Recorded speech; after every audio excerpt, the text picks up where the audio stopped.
your experience at the National. Yeah. When you were the understudy in Angels in America, because it actually wasn't the Instagram highlights reel that we thought it was. No. So would you mind telling us a little bit about that? Yeah, of course. I mean, it's a really tricky experience, actually. It was sort of incredible and heartbreaking at the same time, in a way. Yeah. I was working in a primary school, actually in the shadow of Grenfell Tower at the time.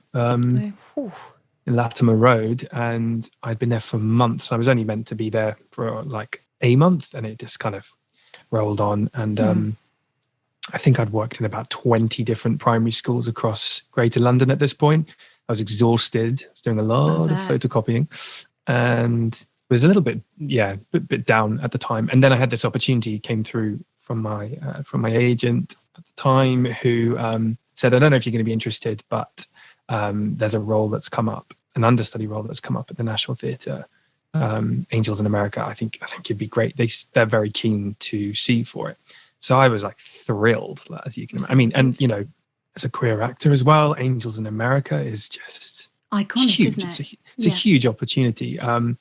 And like most actors will tell you what I would expect. You know, I didn't necessarily think I was going to get it, but I was just thrilled to be going in and meeting them. And this part, I mean, Prior Walter and Angels in America is just like one of the toughest things I think in theatre that you can do. And the play is 8 hours in total. It's this beast of a play. So anyway, you know, I went in a couple of times and was very, very fortunate to get the role. You think in a way, although you're the understudy, this is my moment. I have arrived. This is kind of what I've been waiting for. Got so much meat on the bone. I can finally get to show what I can do. Yeah, your acting chops. Yeah. So it's a great opportunity. I was understudying Andrew Garfield, who obviously is this big Hollywood star, and Denise Gough was in the play, Russell Tovey, Nathan Lane,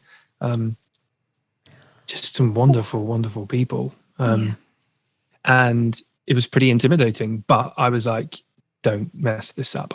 It promised so much, and in many ways it was an incredible experience. However, just to kind of zone in on my story, I guess, I had one single shot to go on an understudy performance, and you know, you gee yourself up for it. I had some friends and family traveling a fair way to come and see me, and I had worked my arse off like I've never worked my arse off before. Very little sleep, the most amount of dialogue I'll probably ever learn in my career. You know, it's just extraordinary. And we went on almost an hour late because there was a technical fault with the set, so that did not help the bubbling cauldron of anxiety. And the play, for anyone that is listening that like doesn't know or didn't see it, is split into 2 parts, and as I say, in total it's about 8 hours long, so it's pretty epic. But yeah, so I went on, was kind of obviously very nervous and not particularly happy that we'd gone up so late, because it does throw you. You know, you really got to be in a certain kind of headspace for that play. It can throw you to be in a play and go on 10 minutes late, you know, Totally. that every minute that ticks by. I mean, yeah, you know, and you know what we're like? We have these rituals, don't we? Yeah. Anything that deviates from that even a little bit can really pull the rug from underneath you. So we went up nearly an hour late, and by this point I'm like crackling in the wings. I'm like, you know, but we're flying through first act, second act, and then we get to the third act. I think we are told that we have to come off because the set continues to play up and we just can't finish. We can't finish the show.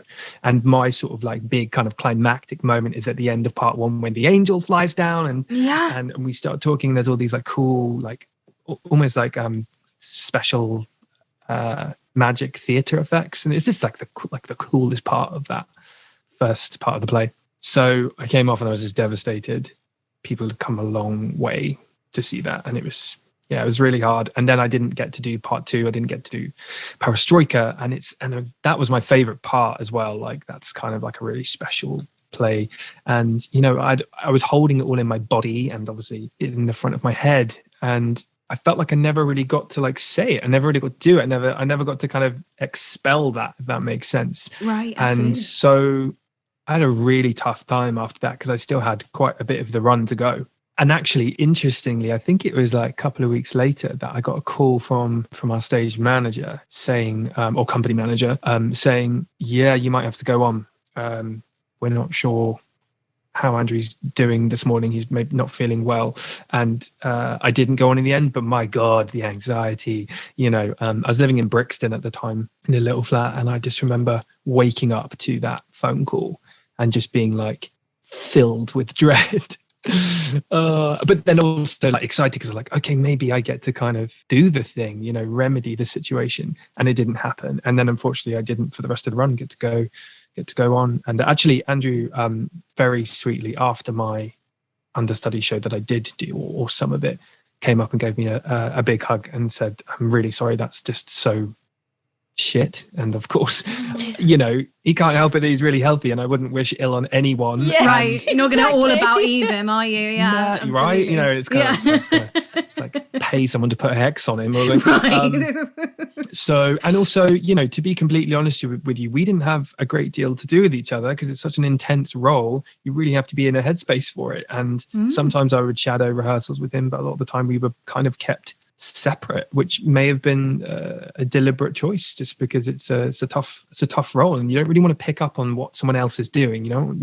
I certainly didn't want to be a carbon copy of whatever he was doing, and I'm sure that maybe at times me being in the room could have been distracting because you're kind of like the parallel universe version, right? It's like Schrodinger's Prior Walter, right? Exactly.